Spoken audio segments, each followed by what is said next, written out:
Bismillahirrahmanirrahim. Assalamualaikum warahmatullahi wabarakatuh. Perkenalkan, nama saya Serinda Oktaviani dari tingkat 1A Program Studi Pendidikan Bahasa Inggris Fakultas Keguruan dan Ilmu Pendidikan Universitas Surya Kencana Cianjur.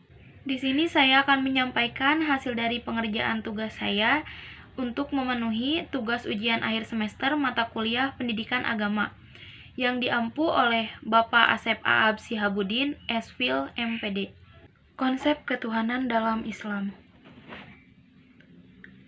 A. Kecenderungan manusia untuk bertuhan. Fitrah.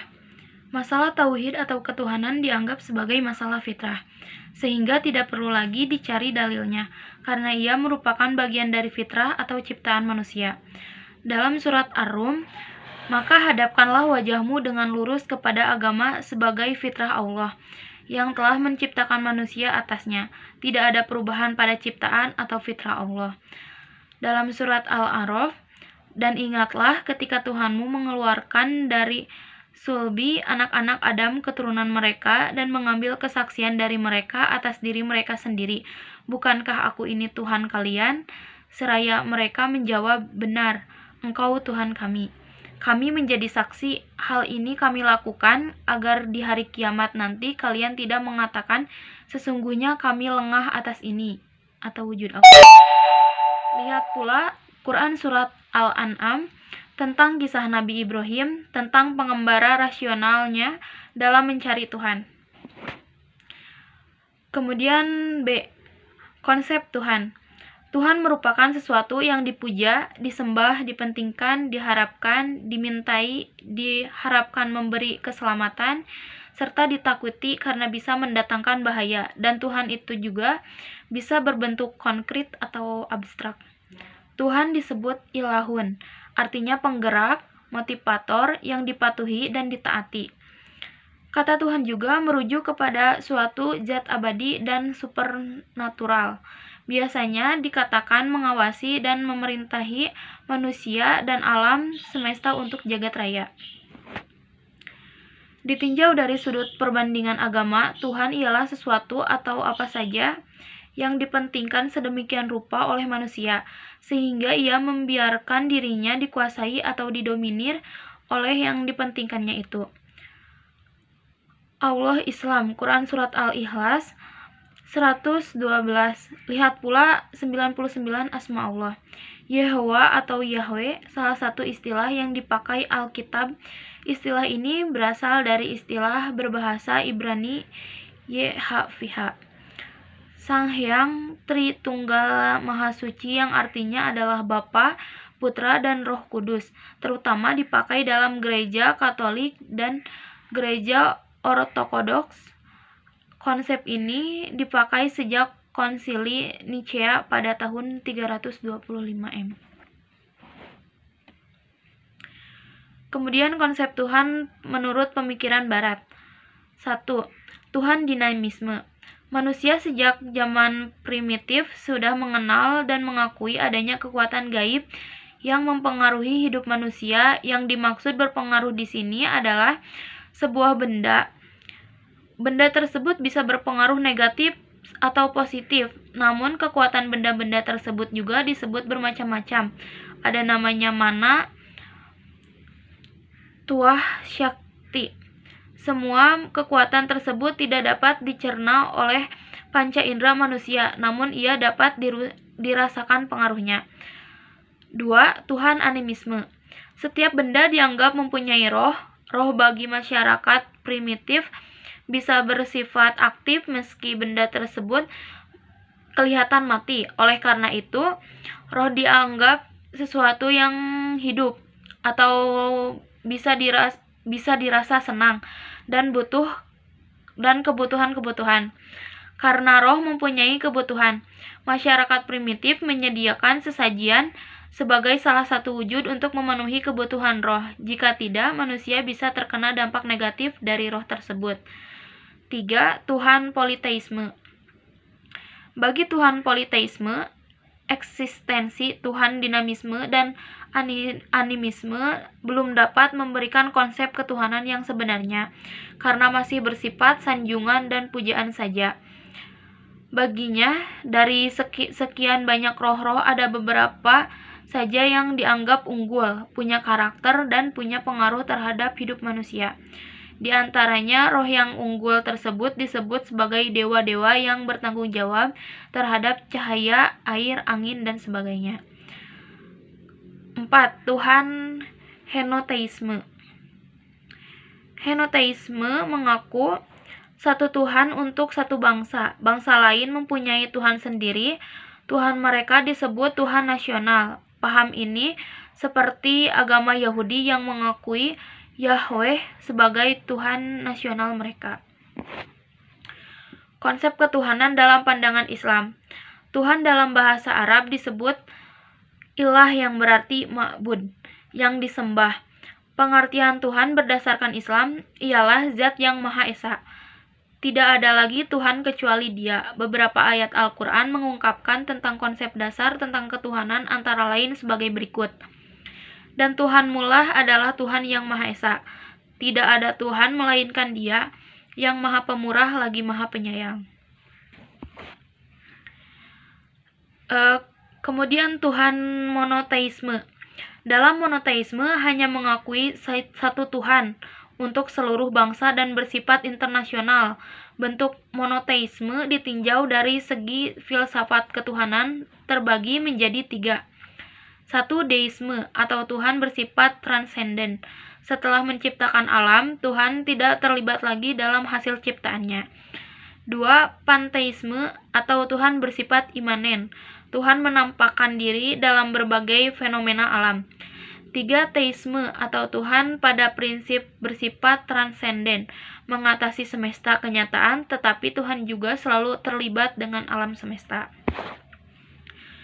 Kemudian menurut pemahaman manusia, pengkajian manusia tentang Tuhan yang hanya didasarkan atas pengamatan dan pengalaman serta pemikiran manusia tidak akan pernah benar, sebab Tuhan merupakan sesuatu yang gaib, sehingga informasi tentang Tuhan yang hanya berasal dari manusia, biarpun dinyatakan sebagai hasil renungan maupun pemikiran rasional, tidak akan benar. Informasi tentang asal-usul kepercayaan terhadap Tuhan antara lain tertera dalam Quran Surat Al-Anbiya. Pembuktian eksistensi Tuhan. Filosofis Muslim Ibnu Sina menjelaskan untuk membuktikan keberadaan Tuhan yaitu dengan memperhatikan 3 kontingensi sebagai berikut. 1. Wajibul wujud. 2. Mustahil wujud. 3. Mumkinul wujud. Segala yang ada yang dapat dicapai dan diterima akal menurut falsafah dibagi menjadi 3 macam, yaitu 1. Mumkinul wujud adalah segala sesuatu yang bermula dari tidak ada kemudian menjadi ada. Jika ada penyebab atau pencipta mengkehendaki adanya, sesudah itu dapat kembali tidak ada. Jika penyebab yang mendukung adanya tidak berfungsi, penciptaan tidak menghendaki adanya, kemudian ada terus. Jika penyebab yang mendukung berfungsi atau pencipta mengkehendaki adanya, bermula dari tidak ada kemudian ada dan kembali tidak ada seperti nyawa manusia, dan ada terus seperti ruh manusia.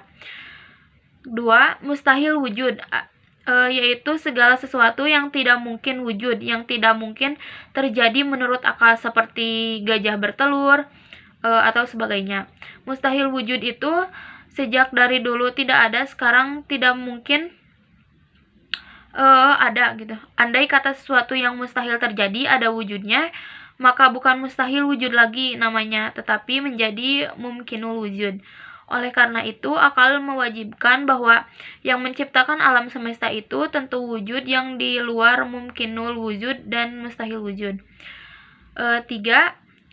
Wajibul wujud, yaitu wujud yang wajib ada dengan sendirinya. Wajibul wujud adalah wujud yang tidak bermula dan tidak ada.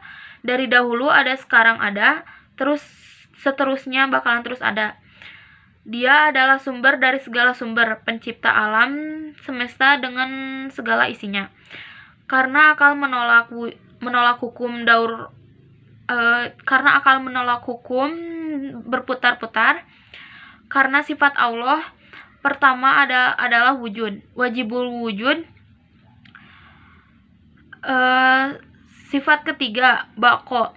Artinya mutlak kekal, karena ia tidak bermula dari tidak ada, dahulu ada, sekarang ada, dan seterusnya ada. Sedangkan ruh manusia relatif kekal, karena bermula dari tidak ada, sekarang ada, dan seterusnya ada.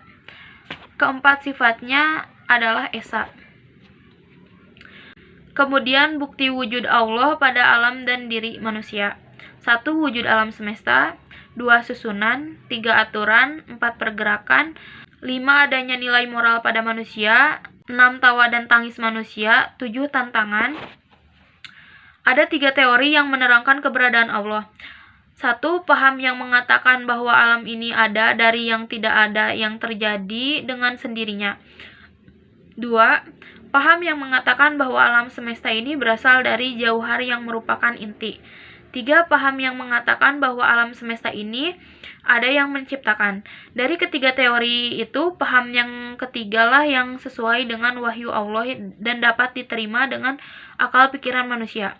Allah berfirman dalam Quran Surat Al-Zumar. Penasaran manusia. Walaupun manusia telah menghayati wujud Allah melalui ciptaannya, pengalaman batin atau fitrah manusia sendiri, namun dia masih juga menginginkan pembuktian secara langsung bertemu muka. Bahkan Nabi Musa alaihissalam, sekalipun beliau adalah utusan Allah, pernah memohon kepada Allah agar dia menampakkan diri kepadanya, seperti dijelaskan dalam Al-Quran Surat Al-A'raf yang berbunyi, dan tak kala Musa datang untuk menajat dengan kami pada waktu yang telah kami tentukan, dan Tuhan telah berfirman langsung kepadanya. Berkatalah Musa, "Ya Tuhanku, nampakkanlah diri Engkau kepadaku agar aku dapat melihat Engkau." Tuhan berfirman, "Kamu sekali-kali tidak sanggup melihatku, tapi lihatlah kebuktianku." Maka jika ia tetap ditempatkannya sebagai sedia kala, niscaya kamu dapat melihatku. Tak kala Tuhannya menampakkan diri kepada gunung itu, dijadikan gunung itu hancurlah dan Musa pun jatuh pingsan. Maka setelah Musa sadar kembali, dia berkata, "Maha suci Engkau, aku bertaubat kepada Engkau, dan aku orang yang pertama-tama beriman." Keesaan Tuhan. Menurut ajaran monoteisme adalah Tuhan tunggal, Tuhan Maha Esa, pencipta alam semesta. Tentang Tuhan dalam Islam dikenal dengan konsep tauhid yang tentunya sudah melekat dalam hati umat manusia. Keesaan Tuhan berarti segala sesuatu yang berhubungan dengan esanya Tuhan. Tuhan atau Allah itu esa wujudnya. Tuhan Allah itu esa zatnya. Tuhan Allah itu esa sifatnya. Tuhan Allah itu esa perbuatannya. Tuhan yang kita sembah, berdasarkan pada dalil wahyu, nama Tuhan yang kita sembah adalah Allah Subhanahu wa Ta'ala.